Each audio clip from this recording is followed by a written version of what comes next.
Good evening and welcome to this week's edition of Think Tank, your 1 hour program that takes an in depth analytical look into the governance, the rule of law, economy, society, and politics, and everything else that matters in the Fourth Republic. My name is Karen Dodo and I'll be your host for this evening.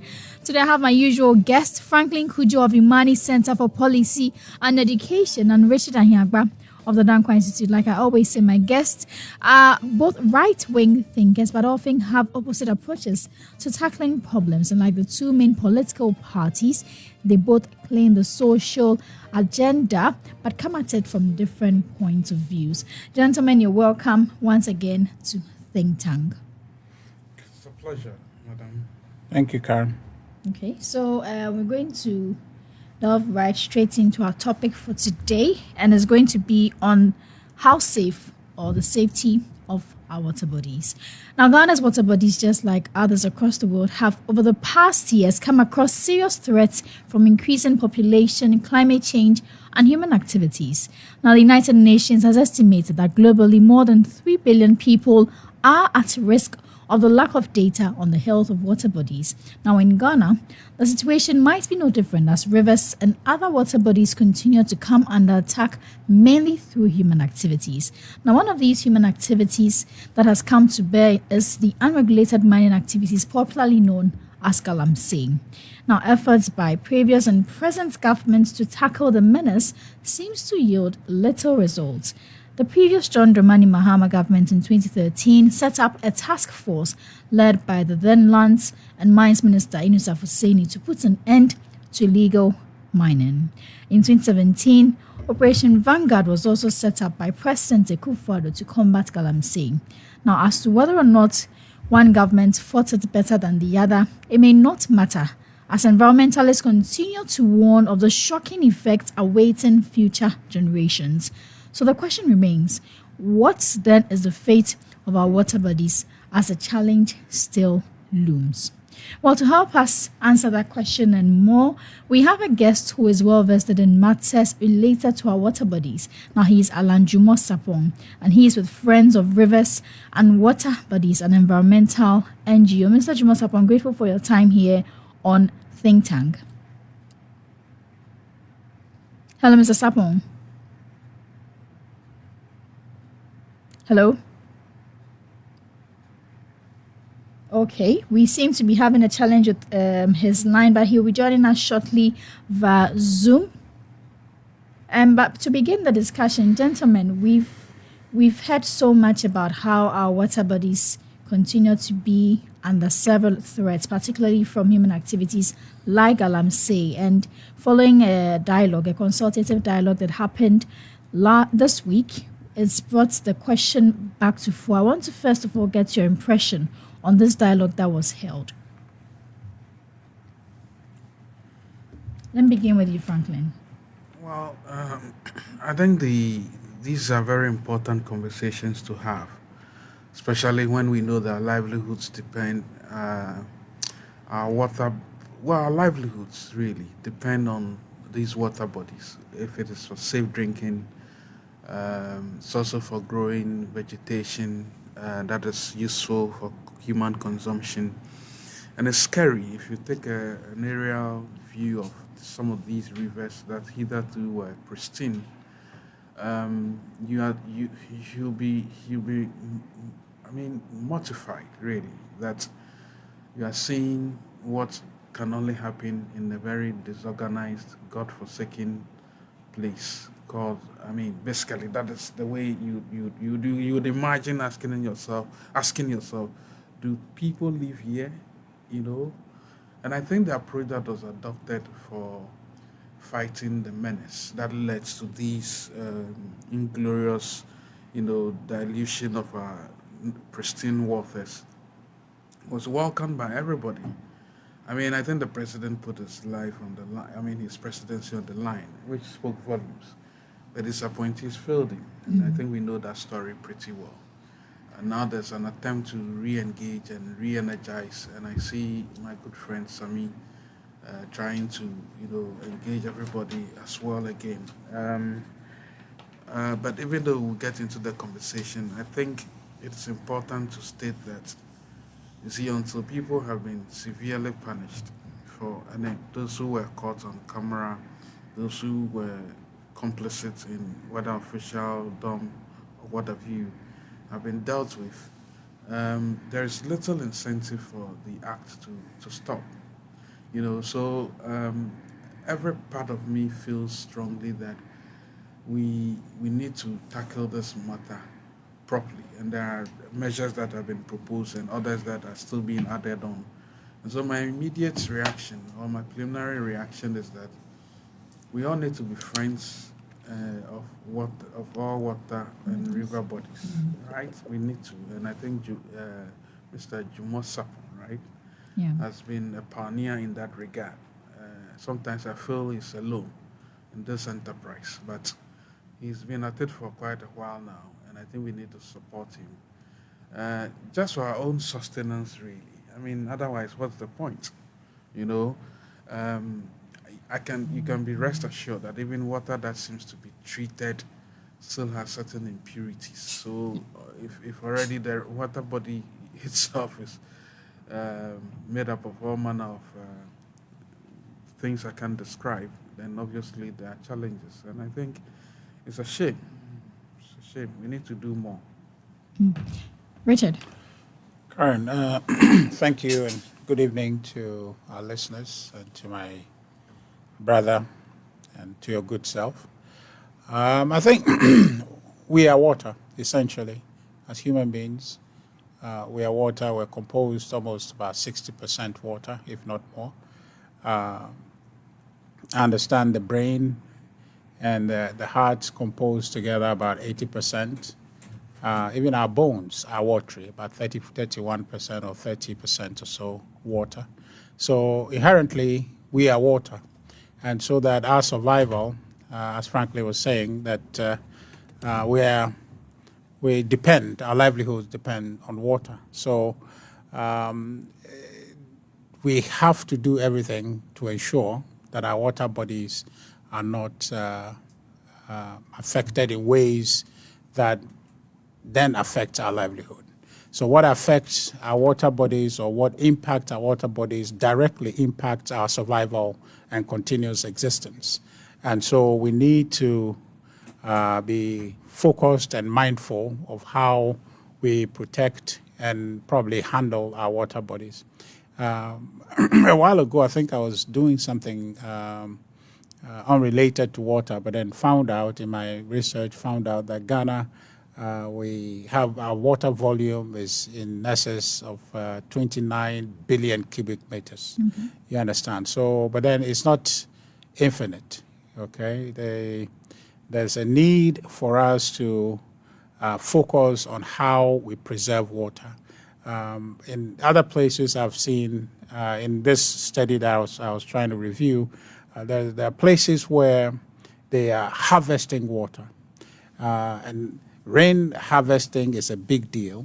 That is something that, because those are places where there are no water, but they found ways to harvest water and be able to process those waters and survive on for years and years and years. And so that is also to demonstrate to us how essential water is. So we need to get to a place where we are understanding, even though water is cheap, and who can imagine if water is expensive, how many of us can survive without it? So it's cheap for a reason. And what we have to do is to take the expensive measures to try to continue to make water cheap. It's that important. Mr. Dwomoh, are you on the line now? Hello, Mr. Dwomoh. Hello. Okay, we will go on and would certainly work the lines to get him. But then one question that has come to fore is whether or not this government has done enough to tackle the issue of illegal mining, which has become a big threat to our water bodies. Frankly, we know that today Imani had a program, a lecture on this particular issue, that's illegal mining, and it's clear that a properly regularized small-scale mining sector will be a boost to Ghana's economy. And we also know the challenges we need to confront to optimize the opportunities in this particular sector. But then, what is standing in the way of making this possible? You know, so quite a number of things have been said, and the communique that was issued at the end of the stakeholder forum um, was virtually a rehash of the things that have been said before. It looks to me that the fundamental issue, which I'm sure it's also quite apparent, is that we, well, I think it was part of the community that look, mining is a local activity.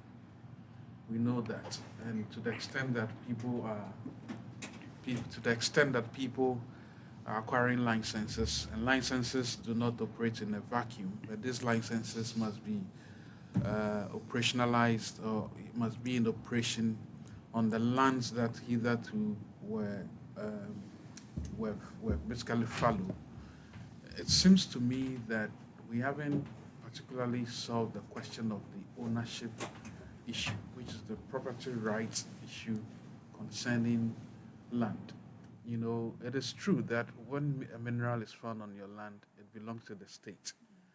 But where you have a decentralized system of land rights, assigning of land rights, especially in this case for mining purposes, it follows that once you acquire the rights, those immediately close to the property in situ must have some originating control over the land. It's a pity that persons who are closer to the land can only suffer.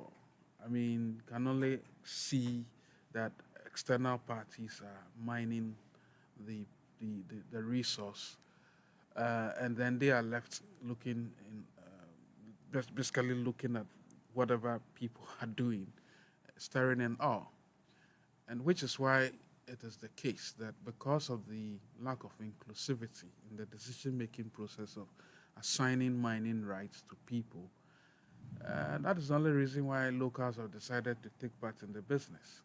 I mean, it's a bigger problem, but I'm just referring to the. I think one of the biggest solutions is to deal with the issues around ownership rights, because there are so many other issues. But I think if people closer to the resource do not see themselves participating in it, and they know that, well, there's a thorough process involved in trying to get a license, and they do not matter in the larger scheme of things, well, you expect what will happen would happen. I think it's one of the gaps that we need to fill critically. Um, Otherwise, every action that has been taken, I always say that, you know, politicians like chaos. And in chaos, there are agent provocateurs and there are people who benefit from the chaos. There are people waiting in the saddle to take advantage of bans. Bans have never worked anywhere in the world, be it on hard drugs. It's never worked. That's why the harder approach seems to have faltered. Because unless you bring the people to be part of the process, it's just like I mean the onslaught on coke, what's it called, coke and all of that stuff. What's the plant that produces coke? Um, the onslaught on all of these hard drugs, to the extent that the people who are engaged in it have been brought into the picture, then you can begin to see the processes of, change. It's the same thing with poaching of animals. There's a lot of studies across the world showing that in many parts, especially in southern Africa, the moment the locals were involved, I've forgotten the term they give it, but they were involved in the process of managing wildlife. They could eke out a living and knew that their livelihood depended on the survival of the wildlife. Then the killing of this wildlife stopped. And now people can go and hunt hippos and pay $200,000 Americans, and then the local people benefit from it. This whole show is like a whole movie where you have drones flying. You can't even see the drones any longer. But we paid money. There's an app that was developed. I don't know what You don't know what has become of it the app. was like a movie. You've seen all these movies and war zones where things are flying. You send generals. They come back and Kosiaga. Mr. Dwomoh Sarpong, can you hear me now? Mr. Dwomoh Sarpong. Hello, I can hear you. Okay, so we finally have Mr. Dwomoh Sarpong. He is with the Friends of Rivers and Water Bodies. Mr. Sarpong, grateful for your time. I'm sure you've been listening in on our conversation. And we want to first of all understand how serious are the threats on our water bodies? I mean, if you take Western region, Eastern region, Upper West Ashanti, Bunahafo, Central region, and other regions. I mean, basically all our river bodies. As the painful ones are the big ones that we've known, the Prad and Cobra and so on and so forth, are all being destroyed, and it's very painful. And the little ones that serves the locals in the villages are also being destroyed. So it is very serious, as Franklin said. If you take an area view of what is going on, it is very pathetic. And for me, I don't know why we are doing this to ourselves. It's very painful. It's very sad, but I don't know. I don't know. Looking at the various threats on our water bodies, where would you say Galamsey falls? I mean, now I'm saying is the one and only. I mean, basically, activity that is destroying all our water bodies. I mean, all the regions that I mentioned and the river bodies that are being destroyed, both major and then the smaller ones, are all being done through illegal mining, which is galamsey. So galamsey is, I mean, the single most, if I would say, important in terms of this distraction to our water bodies, is galamsey. Apart from that, I mean, there are few which is maybe farming activities close to water bodies and so on and so forth. But these are very, I mean, minimal as compared to galamsey, which is major. I mean, if it comes to the alluvial mining, it is practically being done in the river bodies. So you can imagine. Now, the last program, the consultative dialogue on small scale mining, many people feel it was just an opportunity for more talk and less action. What is the action that we are supposed to be seeing that has not been done in the past years? Because we've had several attempts by different governments. We had one by the John Dramani Mahama-led administration. The current president also had one in 2017. But then what are we not doing? I believe that we need to really broaden the actions that we are taking. For example, I mean, these people use equipment and chemicals that are imported. So let's find out who imports them, who buys them, where do they take it. So we need to really follow that. And it is something that we have not done. Excavators and other equipment that people import them and take them to these places to destroy our water bodies and undertake illegal mining. We need to find out who are those bringing them, who are buying them, where are they taking them. We need to follow. And then also, I believe that we need to also find out who are those buying those gold and other minerals from those illegal sources, who are exporting them, who are even importing them from Ghana and so on and so forth. I think if we are able to tackle it from that point also, in addition to making sure that instead of sending a national team to these areas and areas where they are not familiar with, we involve the locals, especially, I mean, this whole idea of decentralization, having assemblies and so on and so forth. If they cannot protect their environment where they live, the water they drink, the farms that give them food and income, then what is the use? So the district assemblies must lead they must be at the forefront of protecting their. They understand the situation, and also I don't know how they reward those who undertake this activity, because this is a multi-billion-dollar industry. So if we are sending people out there, or we are getting people involved in the fight or in the enforcement of our environmental laws, we need to reward those people. And for example, I'm thinking that even if they, for example, they go into a mining site, they are able to recover some gold and so on and so forth, equipment. When they are disposed, I mean, a percentage must go to elsewhere. Traffic wardens, when they slash a ticket on somebody's, I mean, the more they do, the more reward they get. So that the reward for those who be involved in this fight must be handsome. Otherwise, we hear of all these shenanigans going on and people trying to influence them. Otherwise, if we don't take some of these measures and we continue to send soldiers and security forces to terrains that they don't know and all that, I don't think we are going to get anywhere with that. We have been doing it again and again and again. As you said, we've not achieved results.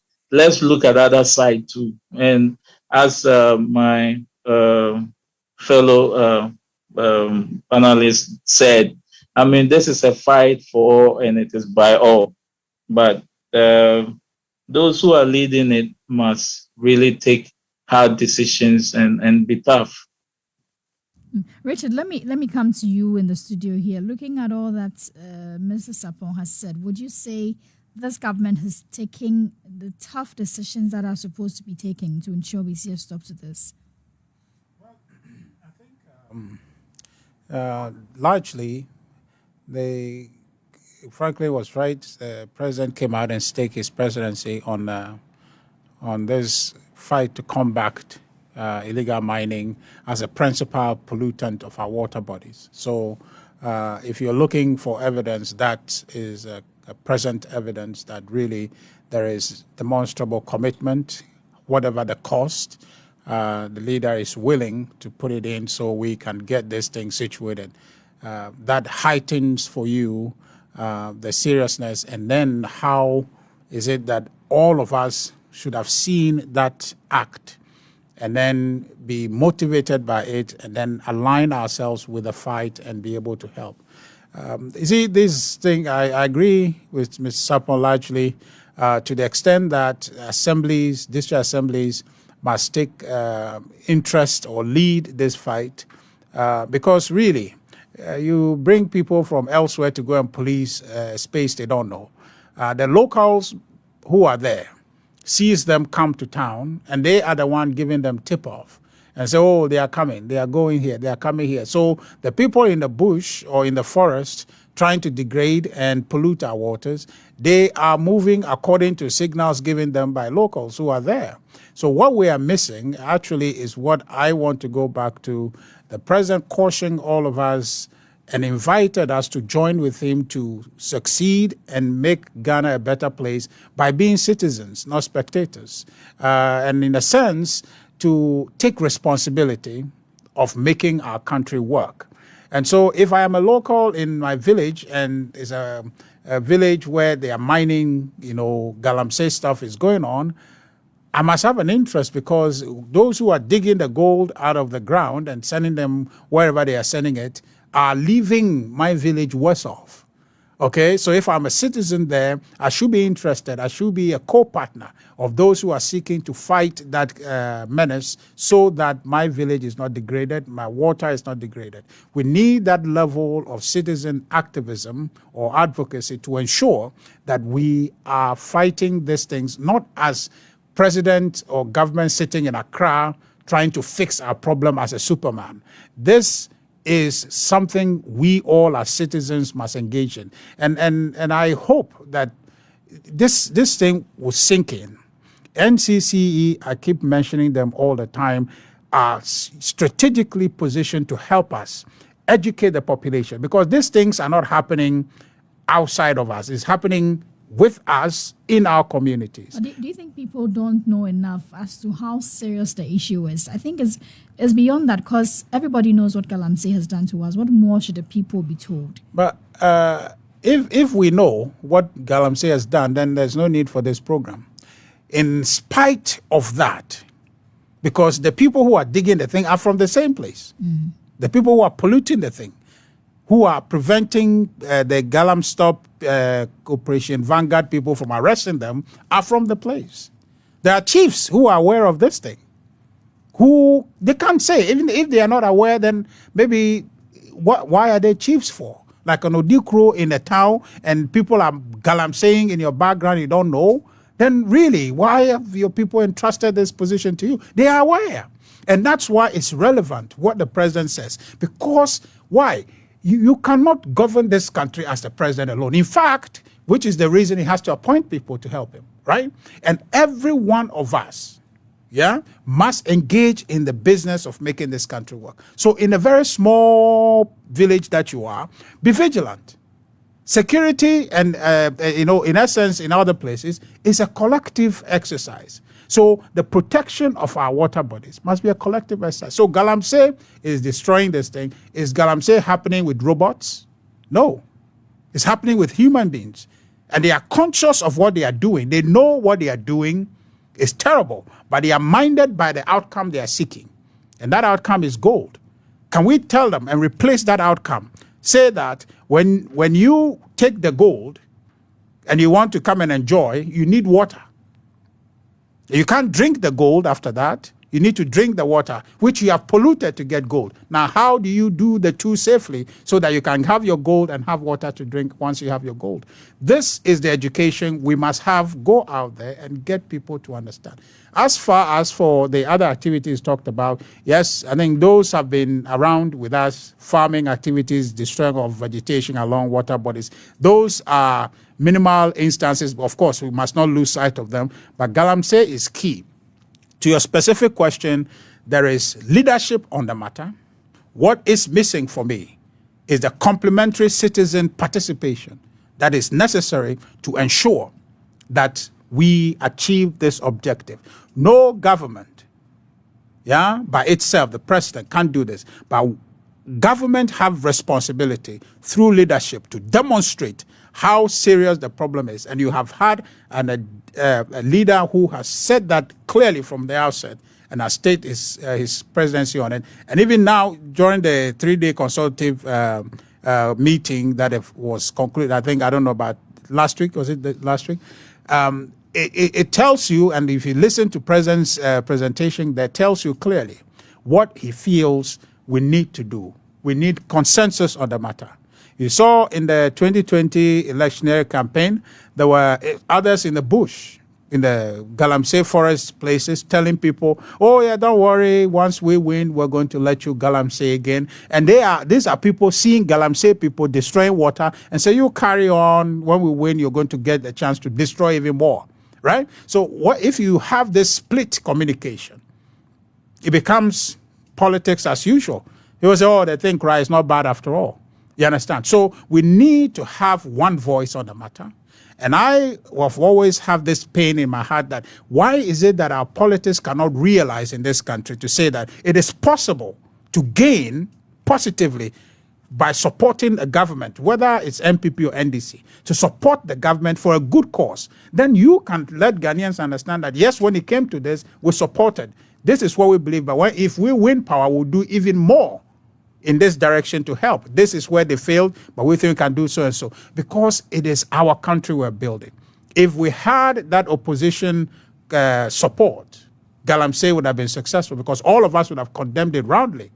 Okay? This is a process we must build. The president is called for this second term that we need consensus. NDC must stand with MPP. It is not NPP Ghana. It is not NDC Ghana. It is our Ghana. So we cannot differentiate who is leading and therefore begin to do things that are inimical. If we don't have water here, it doesn't matter whose government, whose party is running the country.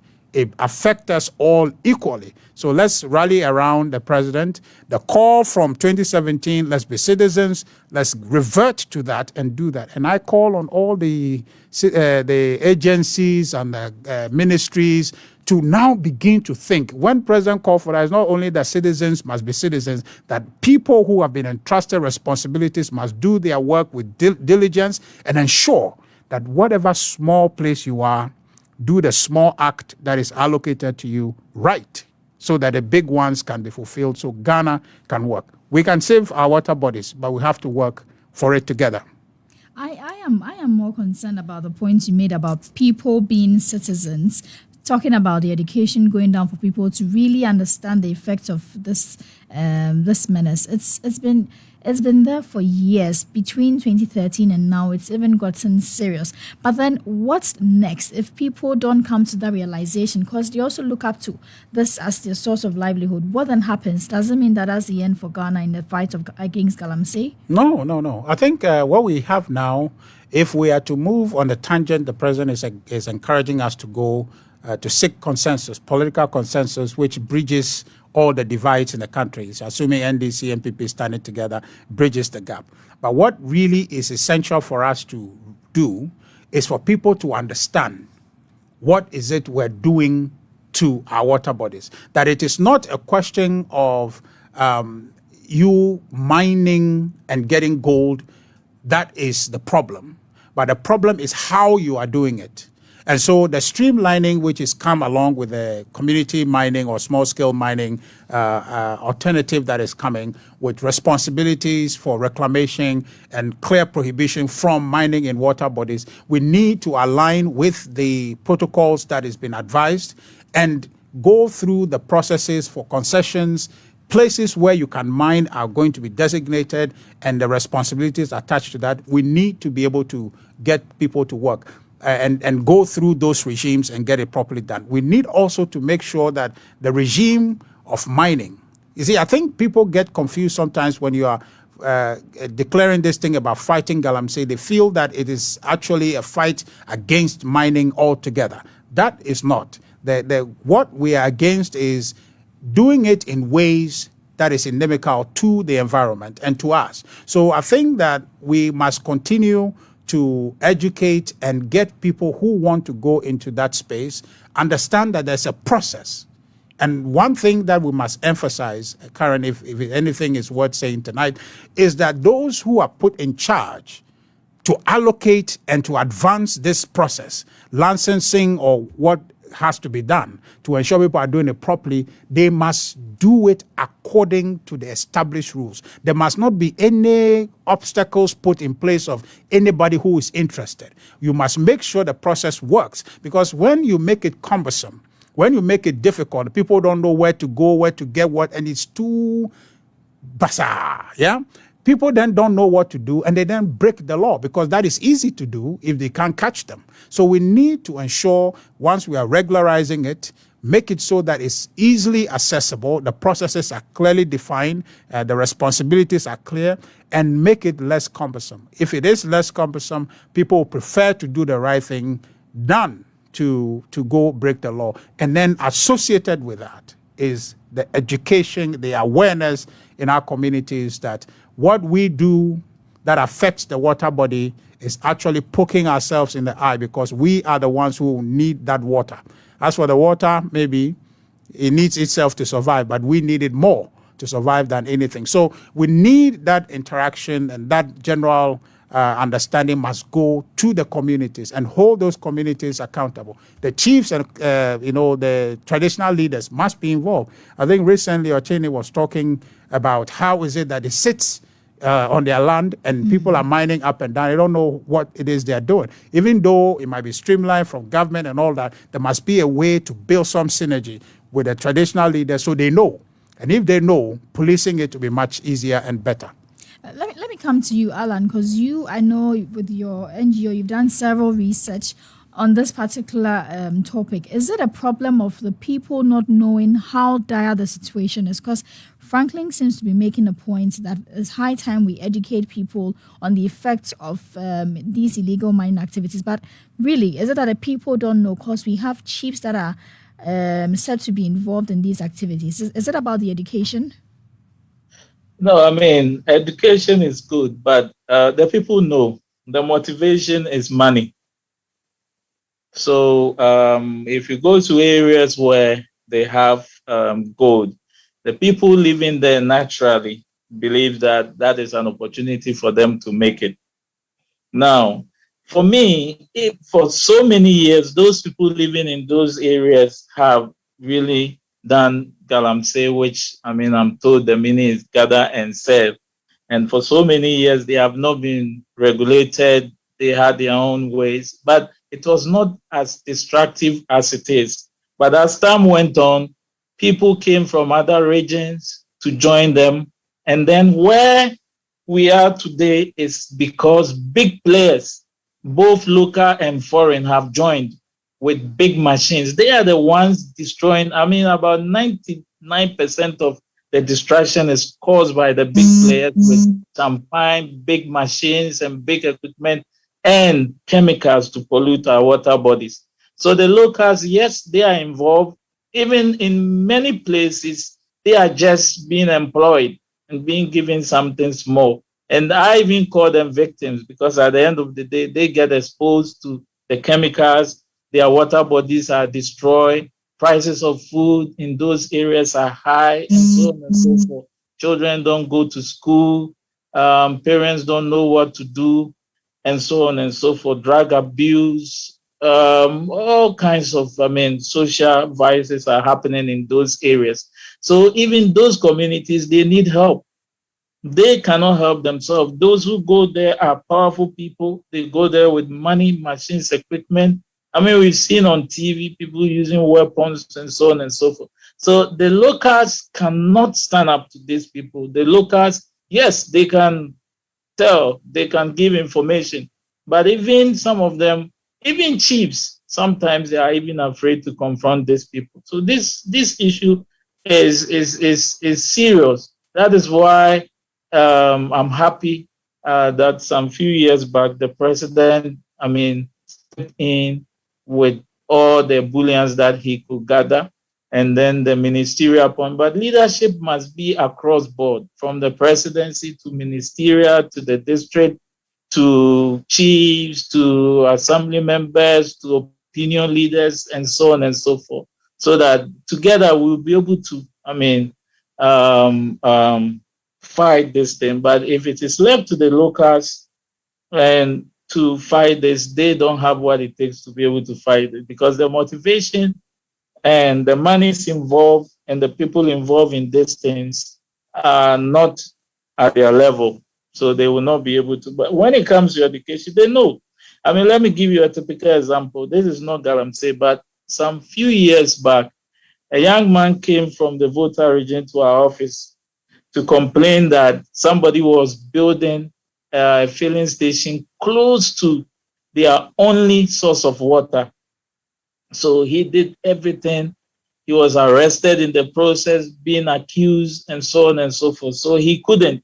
So he came to Accra, and then we got some media people to publish it and help, and then the people stopped what they were doing. So, but when it comes to mining and illegal mining galamsey issues, they are bigger than the locals. And the locals are in many ways victims because they go and carry this and then they are given some small amount of money, which some of them even end up spending them in hospitals and so on and so forth. So the state must gather all the power that is at our disposal to be able to fight this. I like the commitment from the president. I like the dialogue that was held, but I want to see results. I want to see all of us.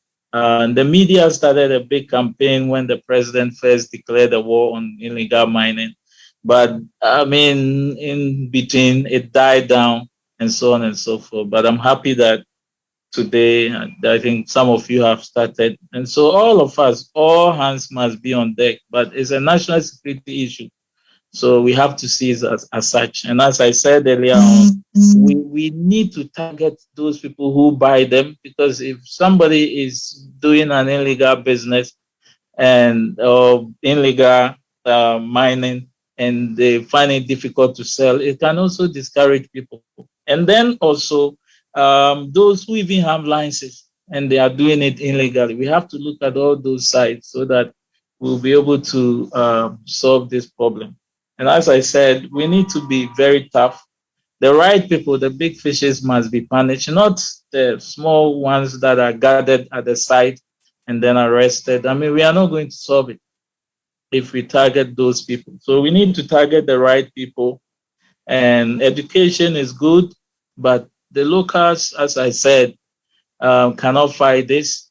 So if you can't beat them, the best option is for them to join them. And at the end of the day, they become the victims. They leave their communities with their water bodies destroyed, their farms destroyed, cocoa farms destroyed, cassava polluted, their water polluted, and so on and so forth. So um, yes, education is good. Education is important, but I know for sure that the community knows. They know even if they don't know, they've seen it. I remember some years back, Ken Ashive, I think he led the media foundation on illegal money. He was telling us about I think on Joy News show with Nana and Sakwa. He was telling us the prices of even cassava in some of these areas. He was amazed. So the locals are suffering and they need help. So as for them, they see that there's a gold there and it is in their local area and it is an opportunity For for them them. to And they've make been money. doing it for years. But the where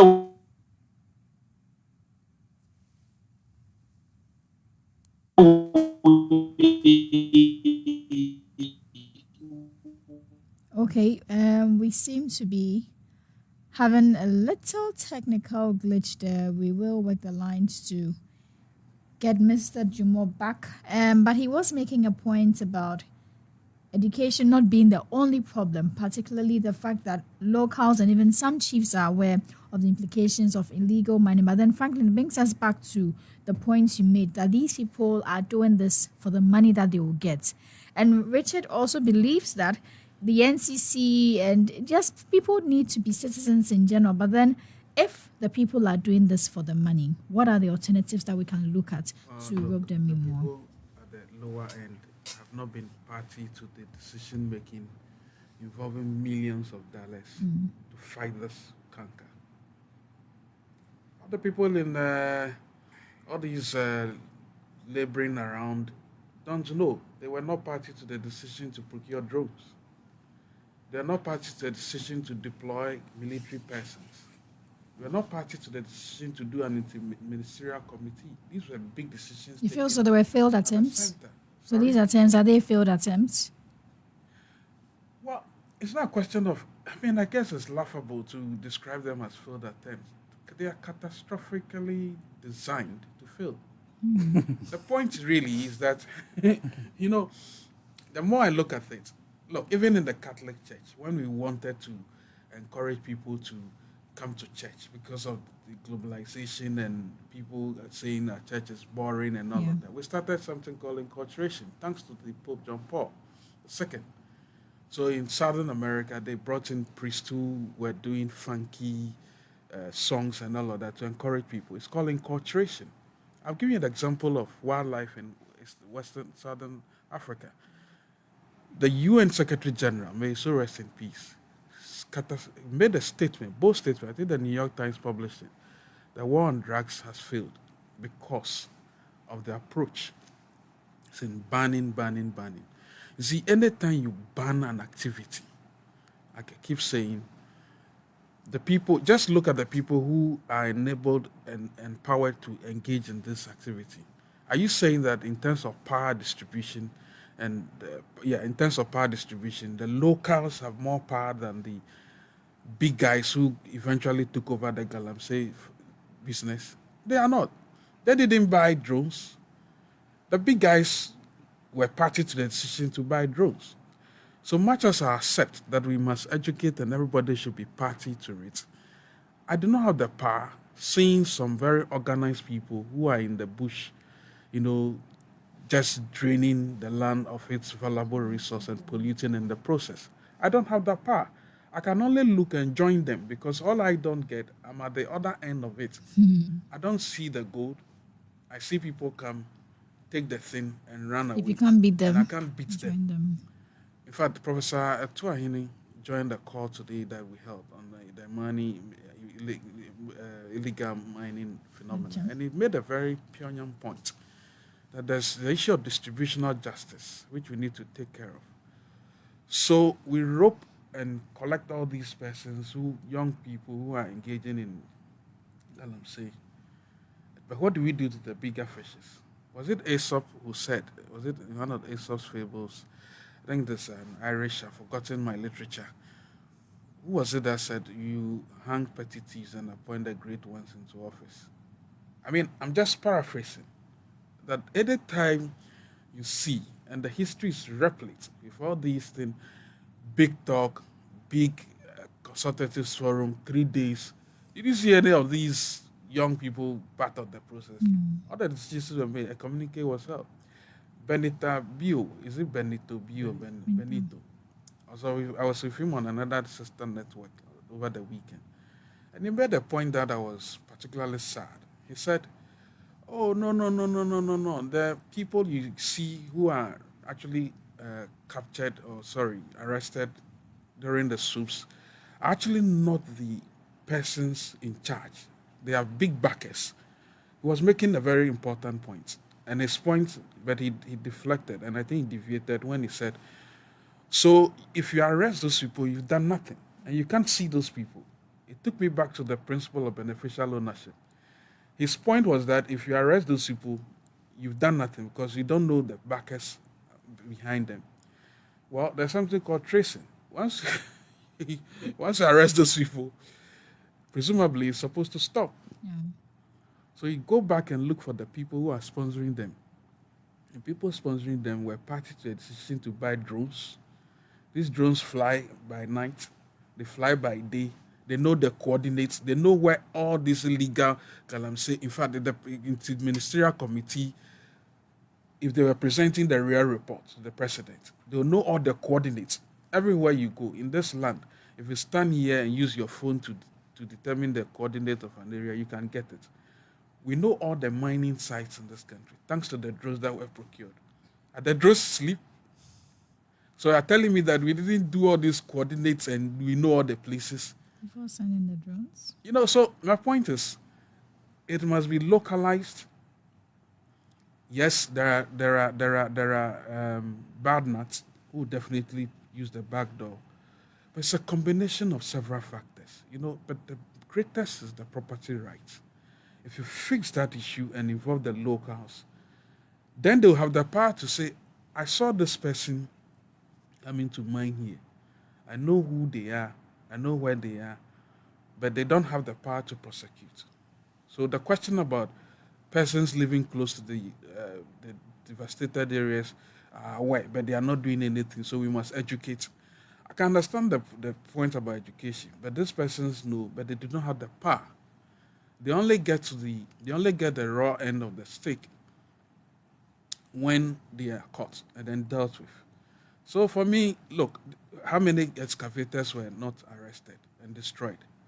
We had a gentleman say that his excavators, I think the leader of this proper legal mining, he had all his excavators seized, and he's lost money, right?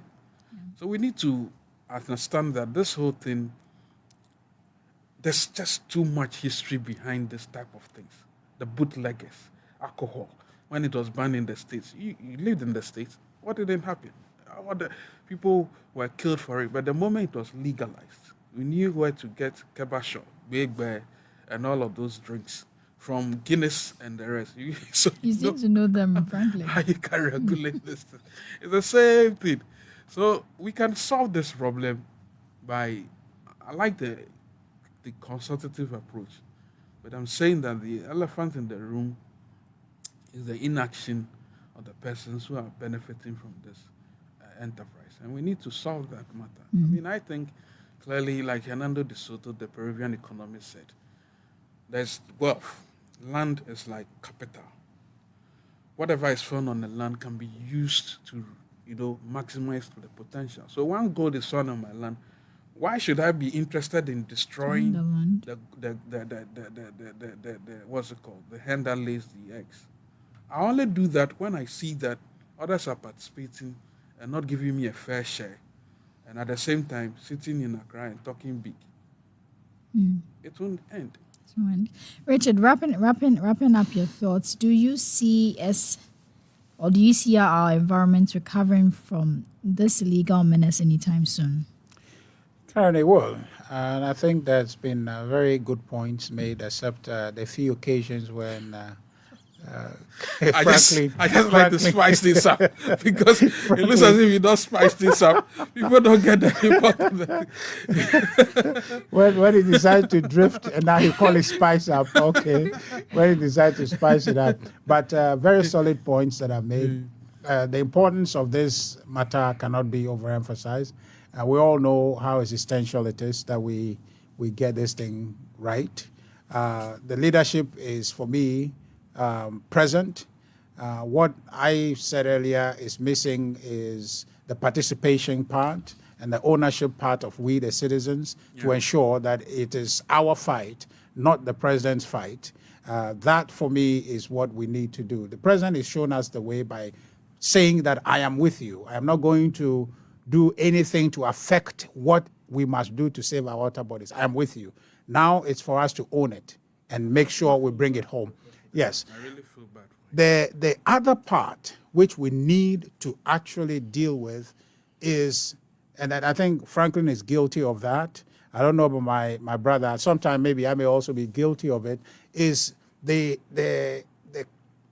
persistent allocation of blame to the political class, away from the rest of us, to say that if this has happened, then it is some people in Accra who have invested and have taken some decisions, and the people in the communities or the rest of Ghanaians are not part of that meeting, and therefore they are to Richard, blame. I think you got me wrong. No. I was making the point about it's about the power relations. So maybe I use I'm not politicians actually as a dwelling way on of- that. I'm just using that Yeah, as an example. yeah. But there's a tendency, business people involved exactly. as well. There's a tendency in our political communication that says that, blame the politicians. Oh, it is the politicians. Okay. Yeah. So you see somebody do wrong, and he says it's a politician. It's somebody who is doing something you know clearly. A driver who is running around breaking street lights and picking his car and walking away from it. Oh, the streets are dark. Yeah, but yet they are the same ones who drive and run into these things and knock them down and don't fix them.